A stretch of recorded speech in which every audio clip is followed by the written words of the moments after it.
గట్టిగా అందరికీ నా నమస్కారములు. నా పేరు బాబు రాజేంద్ర ప్రసాద్. ఈరోజు మనం ఇక్కడ సమావేశమైన ఉద్దేశం మనందరికీ తెలిసినది. మనం దేశానికి ప్రజలకు అవసరమైన రాజ్యాంగ రచనకు కోరుకోవడం మరియు ఇందులో నా పాత్ర ఉండడం నాకు చాలా గర్వకారణంగా ఉంది. ధన్యవాదములు. Very good.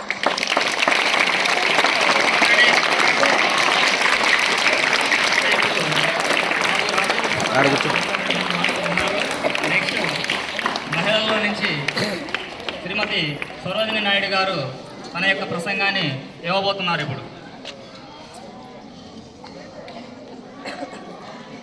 ముందుగా అసెంబ్లీలో ఉన్న సభ్యులందరికీ నమస్కారం.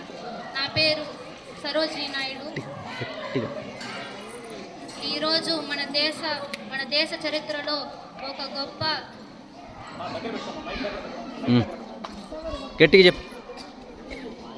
ఈరోజు మన దేశ చరిత్రలో ఈ మహత్తర సమయంలో ప్రపంచం చూడని గొప్ప ప్రజాస్వామ్య రాజ్యాంగాన్ని ప్రపంచానికి అందించబోతున్నప్పుడు ఈరోజు ఈ అసెంబ్లీకి వచ్చినందుకు నేను గర్వపడుతున్నాను.